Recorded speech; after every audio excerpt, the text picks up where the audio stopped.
Assalamualaikum, halo rekan-rekan sekalian. Semoga semua sehat selalu. Kita lanjutkan pembahasan kita terkait dengan membangun sebuah model. Nah, dalam membangun sebuah model, tentunya model yang kita kembangkan tidak satu ya, ada beberapa model. Nah, bagaimana kita menentukan model mana yang paling bagus? Maka insya Allah kita bisa menentukannya dengan bantuan yang disebut dengan cross validation. Jadi, cross validation itu ada dua ya, ada dua metode namanya Key-fold sama Leave One Out Cross Validation ya, LOO, satunya Key-fold. Jadi ada dua metode daripada cross validation ya.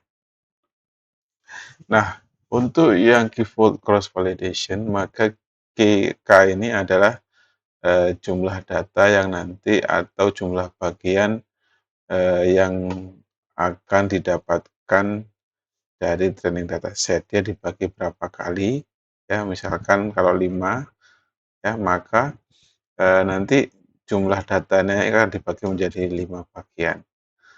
Ya, satu poin itu menjadi 5 bagian, 1, 2, 3, 4, dan 5.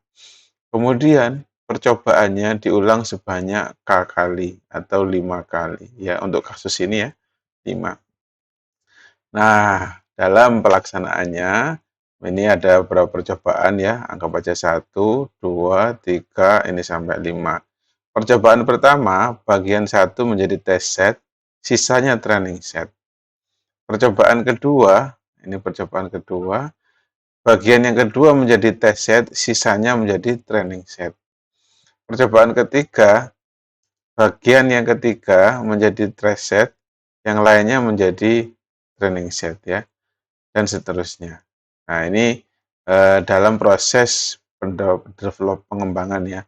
Oh ya, mungkin agak membingungkan, ada yang mengatakan test set, ada yang menggunakan validation set ya. Sama saja ya. Intinya ini untuk keperluan validasi ya. Jadi kalau di awal-awal itu kan sebenarnya kalau kita punya data ya, maka datanya kita pecah dulu ya. Ini untuk training, ya ini untuk kemudian testing. Nah, dari yang training inilah nanti kita lakukan namanya cross validation ya. Jadi ini untuk K-fold cross validation. Berbeda dengan K-fold cross validation yang dia membagi data dalam beberapa segmen. Kalau yang leave one out cross validation ini adalah jumlah data. Jadi jumlah datanya ada berapa? 1, 2, sampai sebanyak N. Anggap aja misalkan N-nya 1000 ya. 1000 data ya. Nah, ada jumlah 1000 data. Ini masing-masing di dalam data ada beberapa fitur. Nah, nanti dalam prosesnya, dalam leave one out cross validation, maka satu data ini nanti menjadi validation set ya, validation set. Sisanya menjadi apa? Training set. Nah, diulang berapa kali? Diulang sebanyak N data kali, misalkan 1000 kali ya. Nah, jadi kalau yang ini tadi hanya diulang sekian kali saja, K-fold kali ya, 5 kali misalkan. Kalau ini bisa sampai 1000 kali, tergantung jumlah datanya. Kalau jumlah datanya 10.000, ya 10.000 kali. Kalau sebelumnya 1 juta, ya 1 juta kali. Nah, bisa dibayangkan ya, ringan mana dalam prosesnya. Ya, kalau ini pasti perlu spek komputer yang bagus ya. Artinya dia costly ya, time costly juga secara waktu, juga secara energi ya, karena pasti perlu power yang lebih banyak. Kalau yang ini enggak ya, kalau yang K-fold cross validation ini lebih cepat ya, lebih cepat, rendah energi ya, karena powernya nggak perlu banyak-banyak ya, nggak perlu waktunya lama. Nah, itu masing-masing keunggulan dan ini kekurangannya ya. Tapi keuntungannya ini apa? Kalau yang di sini semua data akan dipelajari oleh model kita. Jadi model kita bisa mempelajari semua keadaan data ya. Jadi distribusi data bisa dipelajari. Kalau yang ini kan tidak, dia tidak semuanya. Hanya tadi sekali lagi ini sangat time costly dan juga energi costly dan juga perlu spek komputer yang tinggi. Karena itu sebagian orang lebih prefer ya, lebih senang menggunakan K-fold cross validation ya. Tuh.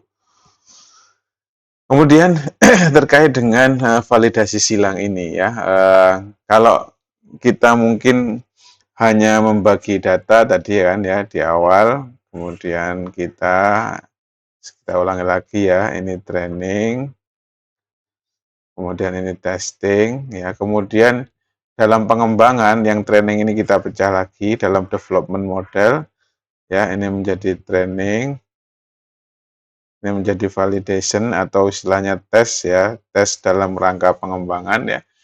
Maka ada beberapa hal yang perlu kita perhatikan ya. Ada yang sifatnya bias, ada yang varian ya. Kalau bias itu adalah kedekatan dengan yang seharusnya. Misalkan akurasi harusnya manusia itu bisa deteksi, misalkan ya deteksi kucing, gambar kucing itu bisa 98%. Nah, hasil kita itu masih 80%. Nah, ini berarti high bias, biasnya tinggi dengan yang seharusnya. Ya. Nah, kalau varian itu hasil antara training dengan validasi itu tinggi.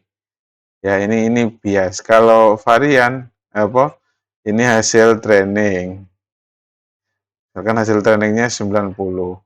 Hasil validasinya 80 atau 70. Nah, ini namanya high varian.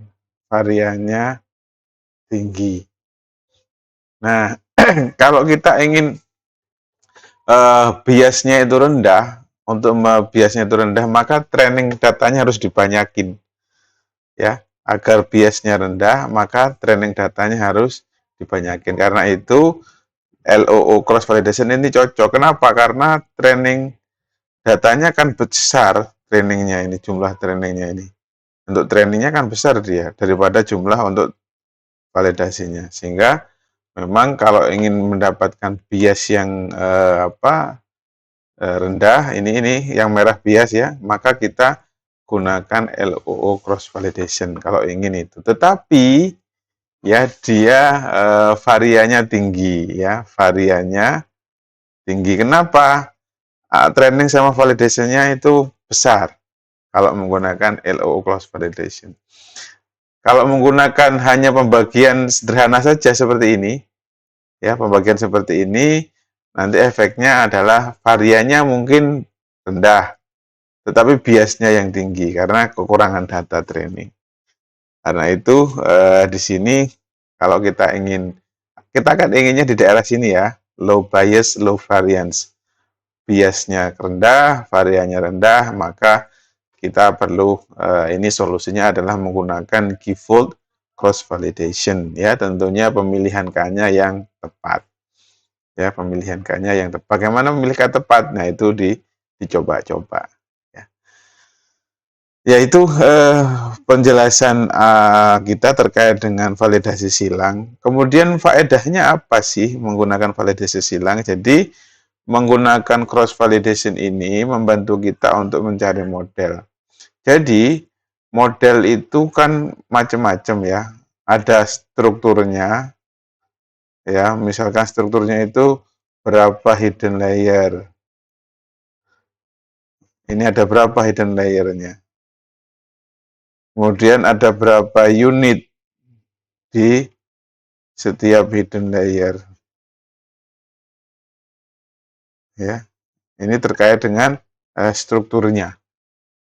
Ya, belum nanti parameter atau disebut dengan hyper parameter ya. Kalau parameter itu bobot sama bias.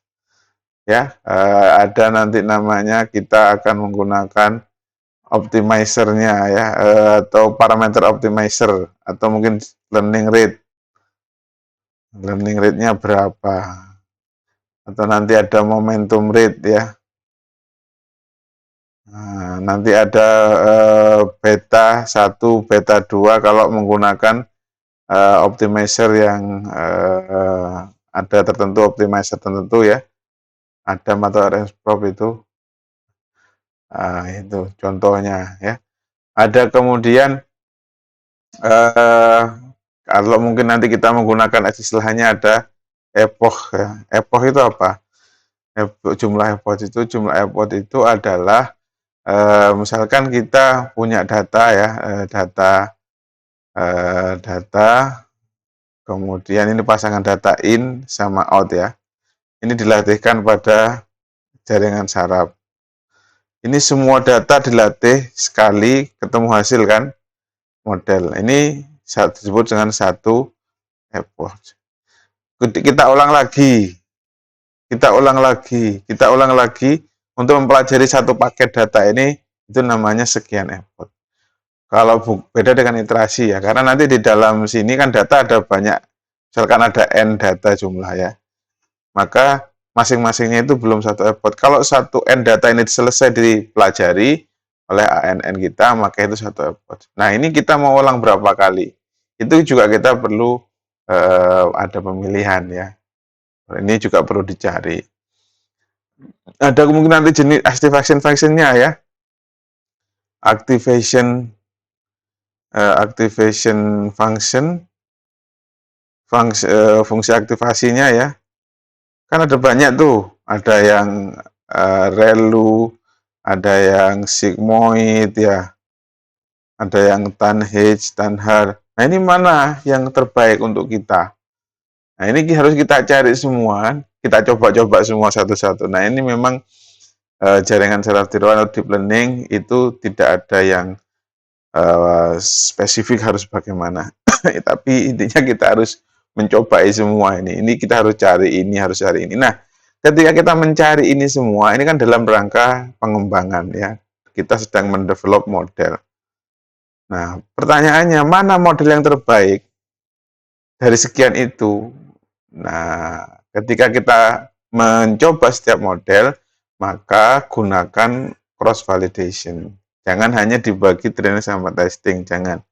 Tapi lakukanlah cross validation. Tadi kalau utamakan gunakan keyword cross validation ya, ini. Karena kita ingin low bias sama low varian. Ya, jadi diusahakan fokus kepada ini, cross validation yang menggunakan keyword cross validation. Dalam rangka apa? Menghindari low bias sama low varian. Efeknya apa? Kalau nanti bias ya, kalau high bias itu berarti nanti dia underfitting nanti. Ya, kalau high varian, kalau ini low bias underfitting, kalau high varian overfitting. Ya, kepinteran ya. Sehingga testingnya jelek, kepinteran dalam training, tapi waktu testingnya jelek ya. Itu kita ingin menghindari itu, kita ingin yang seimbang ya. Jadi dalam mengembangkan model, nanti kita gunakan cross validation, nanti mana yang terbaik ya, tergantung nanti loss function. Ada juga loss function ya. Loss function itu juga beda-beda ya. Nanti misalkan untuk kasus, kalau kasusnya itu binary ya, binary, nah itu biasanya binary cross entropy. Kalau nanti kasusnya regresi, ya penggunanya nanti menggunakan mean square error ya. Nah, error kuadrat rata-rata ini. Itu macam-macam kasus nanti. Kita artinya pemilihannya banyak. Nah, dalam kaitannya dengan pemilihan ini tadi cross validation membantu kita.